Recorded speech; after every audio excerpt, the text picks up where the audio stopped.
प्रभागाचीच आपण म्हणूया त्यांना, कारण 3 केंद्र त्यांच्याकडे आहेत. तसे अजून केंद्र प्रमुख doctor Sanjay Pawar advocate Sanjay Pawar sir, आणि सर मगाशी सांगितलं आपले भालेकर सरांचा परिचय म्हणजे आहे, सगळ्यांनी आपल्या मनोगत या ठिकाणी व्यक्त केलेला आहे. आणि खरोखरच एक उमदं व्यक्तिमत्व असं आहे की आपल्या शैक्षणिक शाळेच्या ज्या मूलभूत गरजा आहेत या सगळ्या पूर्ण होण्याच्या दृष्टिकोनातून शाळेला जेवढं काही सहकार्य आपल्याला देणं आवश्यक अशा प्रकारचं एक व्यक्तिमत्व आदरणीय भालेकरचं, की कोणत्याही प्रकारची शाळेची अडचण असली की ते त्या ठिकाणी आवर्जून उपस्थित राहणार, ती दूर करणार. प्रशासनाकडे जी काय मांडायची आहे ती सुद्धा त्या ठिकाणी म्हणजे साधारण 50 किलोमीटरचा प्रवास करून त्या ठिकाणी ते जाणार, मांडणार, आणि सहकार्य सुद्धा जी भावना आहे ती सुद्धा जोपासणार. आदरणीय भालेकर सर, आदरणीय आपले गोपाळ जाधव सर, सद्गुरू गुगल सर, उपस्थित आपल्या सर्व प्रभागातील मुख्याध्यापक, सर्व शिक्षक वृंद यांचं या ठिकाणी हार्दिक असं स्वागत करतो. आणि सरांनी आता सांगितलं की या शिक्षण परिषदेचं उद्देश काय नेमका होता, तर मुख्य मूळ उद्देश असा आहे की आपण गेली 3 वर्ष आपण कणकवली तालुक्याच्या प्रभागस्तरीय क्रीडा स्पर्धा या तरळे प्रभागामध्ये झाल्या, आणि या 3 वर्षामधल्या ज्या क्रीडा स्पर्धा होत्या त्या अत्यंत नियोजनबद्ध आपण या ठिकाणी आयोजित केल्या. आणि एक चांगल्या प्रकारचा आदर्श एखादी क्रीडा स्पर्धा राज्यस्तरापर्यंत कशी होते अशा प्रकारचं नियोजन आपल्या 3 वर्षामध्ये या ठिकाणी दिसलं, आणि त्याची कुठेतरी कृतज्ञता या ठिकाणी व्यक्त करावी.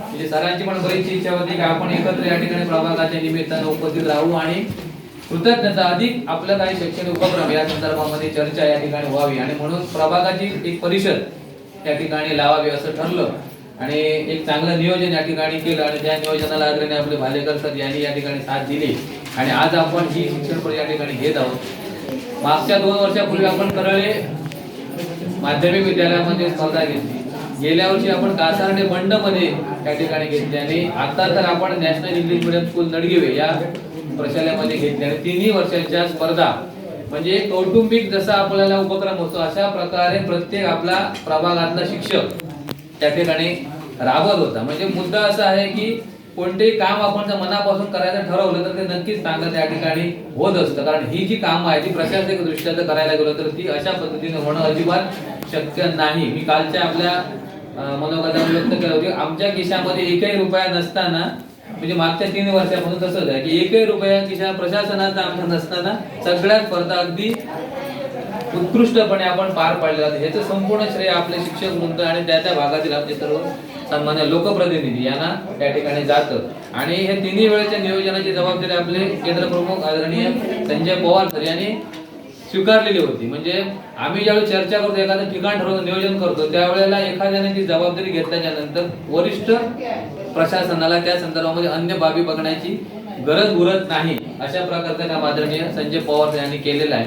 त्याबद्दल त्यांचे मी प्रशासनाच्या वतीने या ठिकाणी हार्दिक असं आभार व्यक्त करतो, कारण हे काम खूप मोठं आहे, खूप मोठं आहे. म्हणजे त्यांचे बरोबर शिक्षकांच्या मदतीने, परंतु हा विश्वास त्यांनी शिक्षकांमध्ये निर्माण केला म्हणून ते आपण करू शकतो. आणि आता असं नाही की प्रत्येकाला एखादी सूचना द्यावी लागते, सूचना देण्याची कोणाला गरज पडत नव्हती. जो तो ज्याच्या निदर्शनाची बाब येईल ती बाब प्रत्येक माणूस त्या ठिकाणी करत होता, आणि त्याच्यामुळे आपल्याला शक्य आहे. नाहीतर नियोजन आपलं कागदावरती बरंच असतं, पण प्रत्यक्षात तिथं आपल्याला काय दिसत नाही. आम्ही सुद्धा आता प्रशासकीय दृष्ट्या नियोजन तुम्हाला पाठवतो, परंतु त्या नियोजनातले सगळे घटक त्या ठिकाणी उपस्थित असत नाही.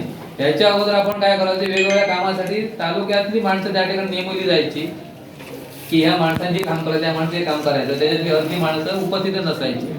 परंतु 3 वर्षामध्ये बघितलं की इथलं नियोजन घेतल्याच्या नंतर तालुक्याच्या अन्य कुठल्या माणसांची आपल्याला आवश्यकता नाही. जे नियोजन आहे ते आपण आपले शिक्षक वृंदाला त्या ठिकाणी सर्व आपले लोकप्रतिनिधी यांच्या माध्यमातून आपण करतो, अशा प्रकारचा शब्द त्या ठिकाणी दिला जायचा, आणि तो प्रत्यक्षात खरा उतरवला जायचा. आणि त्यामुळे आपल्या ज्या 3 वर्षाची स्पर्धा खरोखर त्या ठिकाणी चांगल्या झाल्या, त्याची वाहवा ही आपल्या संपूर्ण जिल्हाभरामध्ये होते, त्याचबरोबर जिल्ह्याच्या बाहेर सुद्धा किंवा आपले शिक्षक बांधव जे अन्य जिल्ह्यामध्ये बदलून गेले त्या ठिकाणी गेल्याच्या नंतर सुद्धा म्हणजे संपूर्ण राज्यभर होते असं म्हणायला या ठिकाणी हरकत नाही.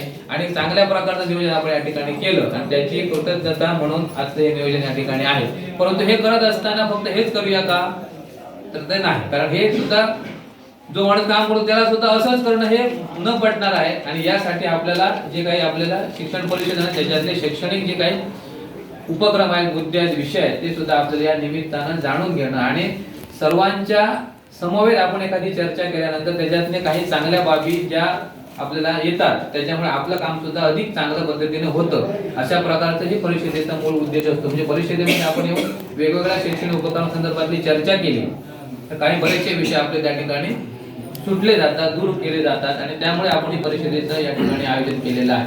परिषदेमध्ये विषय आहेत, त्यामध्ये परीक्षा पे चर्चा आहे, आपले गुरुजी उपक्रम आहे, महावाचन अभियान आहे, अपार आयडी आहे, घर घर संविधान आहे, चॅटबॉट गुणधोन आहेत आणि नवभारत साक्षरता असे आपले हे विषय आहेत. हे विषय ऑलरेडी आपल्या सभांच्या माध्यमातून किंवा मेसेजच्या माध्यमातून आपल्याला पोहोचलेले आहे. याच्यामध्ये मुद्दा असा आहे की आज आपल्याला कामाची पद्धत बदललेली आहे.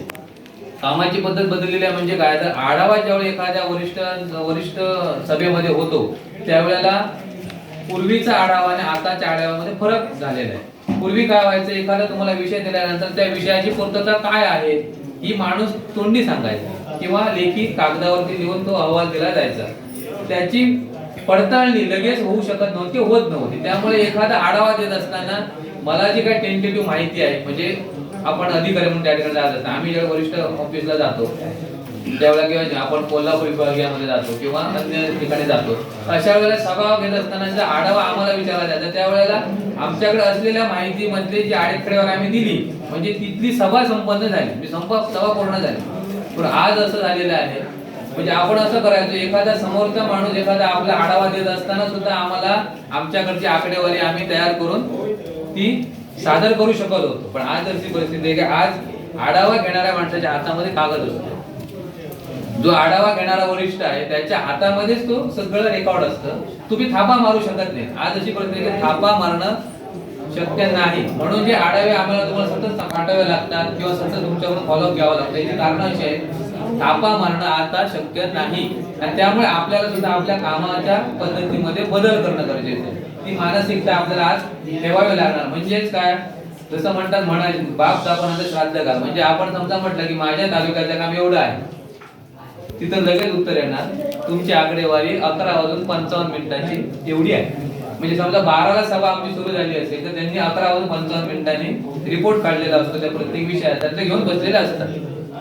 आम्ही समजा एखादी आकडेवारी सांगितली तर सांगणार तुमचं 11:55 हा आकडेवारी आहे. म्हणजे तुम्ही खोटं बोलता. म्हणजे आज आपल्याला खोटं बोलणं, थापा मारणं या अनुषंगाने कोणती कृती त्या ठिकाणी करता येत नाही आणि प्रत्येक गोष्टीचा पडताळा त्या ठिकाणी होत असल्यामुळे आपल्याला ट्रॅक केलं जातं. ट्रॅक होतो आपण प्रत्येक ठिकाणी ट्रॅक होतो.